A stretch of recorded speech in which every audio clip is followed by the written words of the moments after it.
Hai Efficieners, kembali lagi kita membahas hal-hal seputar psikologi. Efficieners, kalian mungkin pernah mendengar soal anger issues bukan? Beberapa dari kalian mungkin telah mengetahui anger issues sebagai salah satu kondisi terkait emosi seseorang. Secara umum, anger issues adalah kondisi seseorang yang marah-marah dan ketika mereka marah cenderung berlebihan. Meski kemarahan adalah reaksi manusia yang normal dan bermanfaat dalam situasi tertentu, tetapi amarah yang tidak terkontrol dapat menyebabkan banyak masalah. Ketidakmampuan dalam mengendalikan amarah juga berdampak positif pada hubungan pribadi dan profesional. Kita bahas lebih lanjut yuk.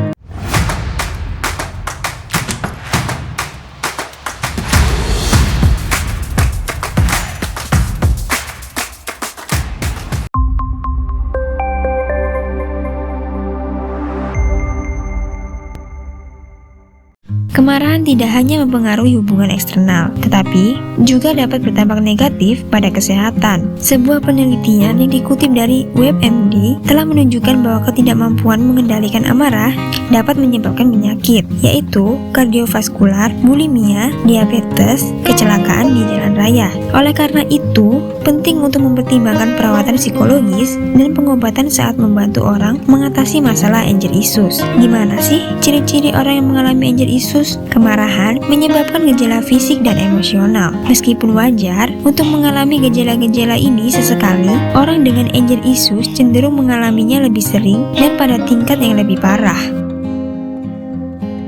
Yang pertama, gejala fisik. Kemarahan mempengaruhi berbagai bagian tubuh, termasuk jantung, otak, dan otot. Sebuah studi tahun 2011 yang dipublikasikan pada laman Science Direct menemukan bahwa kemarahan juga menyebabkan peningkatan kadar testosteron dan penurunan kadar kortisol. Tanda dan gejala fisik amarah meliputi peningkatan tekanan darah, peningkatan detak jantung, sensasi kesemutan, dan ketegangan otot.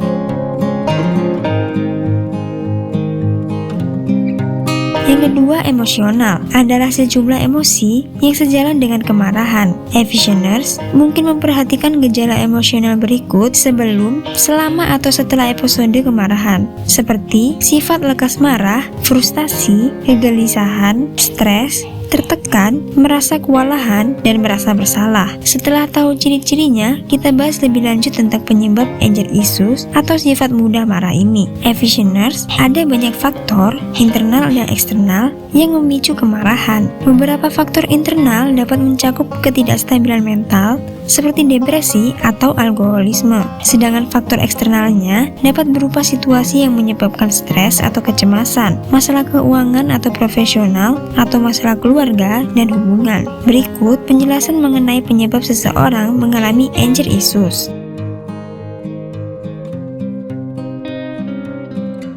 Yang pertama, depresi. Kemarahan bisa menjadi ketidakstabilan mental. Salah satunya gejala depresi. Depresi dapat ditandai dengan perasaan sedih yang terus-menerus dan kehilangan minat yang berlangsung setidaknya 2 minggu. Kemarahan mungkin bisa ditekan atau diekspresikan secara terbuka. Intensitas amarah dan cara pengungkapannya bervariasi dari orang ke orang. Jika kamu mengalami depresi, mungkin mengalami gejala yang meliputi sifat lekas marah, kehilangan energi, perasaan putus asa, dan pikiran untuk menyakiti diri sendiri atau bunuh diri.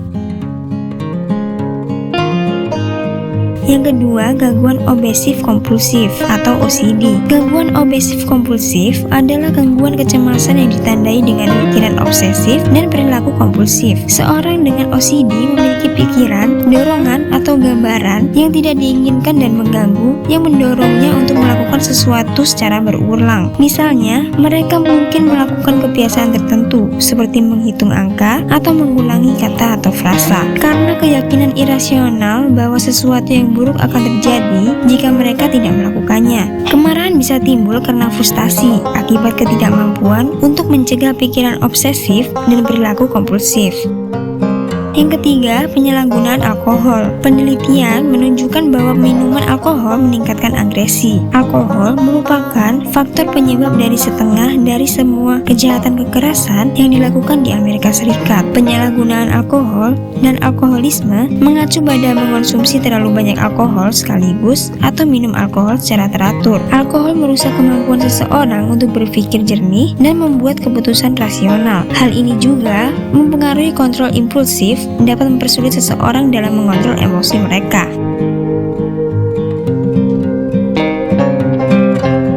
Yang keempat, Attention Deficit Hyperactivity Disorder atau ADHD. ADHD atau gangguan hiperaktif defisit perhatian adalah gangguan perkembangan syaraf yang ditandai dengan gejala seperti kurangnya perhatian, hiperaktif, dan impulsif. Gejala ADHD biasanya dimulai pada masa kanak-kanak dan berlanjut sepanjang hidup seseorang. Beberapa orang tidak terdiagnosis sampai dewasa, yang kadang-kadang disebut sebagai ADHD dewasa. Kemarahan dan temperamen pendek juga dapat terjadi pada orang-orang dari segala usia dengan ADHD. Gejala lainnya termasuk penyakit ADHD adalah kegelisahan, masalah fokus, dan keterampilan manajemen atau perencanaan waktu yang buruk.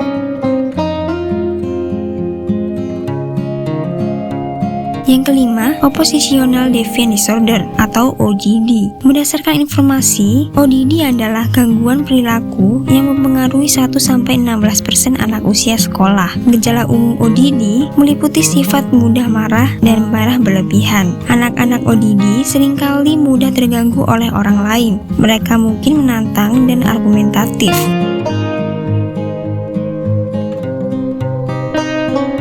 Yang keenam, gangguan bipolar. Gangguan bipolar adalah gangguan otak yang menyebabkan perubahan dramat dalam suasana hati. Perubahan suasana hati yang intens ini dapat berkisar dari manja hingga depresi. Meskipun tidak semua orang dengan gangguan bipolar akan mengalami depresi. Banyak orang dengan gangguan bipolar mungkin mengalami periode kemarahan, lekas marah, dan amarah. Gejala penderita bipolar yaitu mudah gelisah, merasa gembira, memiliki pikiran berlomba, terlibat dalam perilaku impulsif atau sembrono. Sementara orang depresi, orang yang mengidap gangguan bipolar dapat merasakan merasa sedih, putus asa, atau menangis, kehilangan minat pada hal-hal yang pernah dilewati, memiliki pikiran untuk bunuh diri.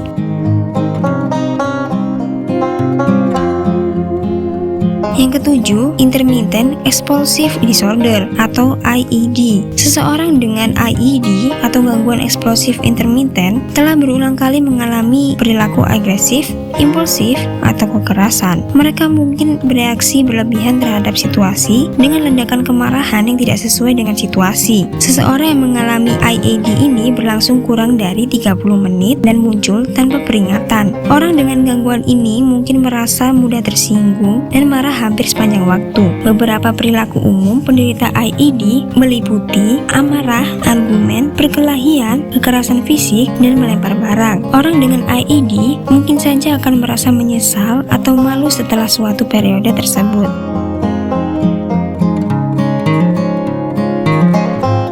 Yang kedelapan, kesedihan. Kemarahan adalah salah satu tahapan kesedihan. Kesedihan bisa datang dari kematian orang yang dicintai, perceraian atau perpisahan, atau karena kehilangan pekerjaan. Kemarahan dapat ditujukan kepada orang yang meninggal, siapapun yang terlibat dalam peristiwa tersebut, atau benda mati. Gejala kesedihannya yaitu shock, mati rasa, kesalahan, kesendirian, dan takut. Nah, berikut ini cara mengatasi anger issues. Jika kamu mengalami salah satu gejala, kamu bisa mempertimbangkan untuk mencari bantuan dari ahli kesehatan mental. Seorang ahli kesehatan mental dapat membantu menentukan apakah Avisioners memiliki kondisi kesehatan mental yang mendasari dan menyebabkan anger issues dan memerlukan perawatan. Manajemen amarah juga dapat mencakup satu atau beberapa hal berikut ini, yaitu teknik relaksasi, terapi perilaku, perawatan depresi, kecemasan, atau obat ADHD jika kamu didiagnosis dengan salah satu kondisi tersebut, kelas manajemen amarah yang dapat diambil secara langsung melalui telepon atau online, latihan manajemen kemarahan di rumah, bergabung dengan kelompok pendukung yang memiliki masalah yang sama sehingga memicu motivasi berobat.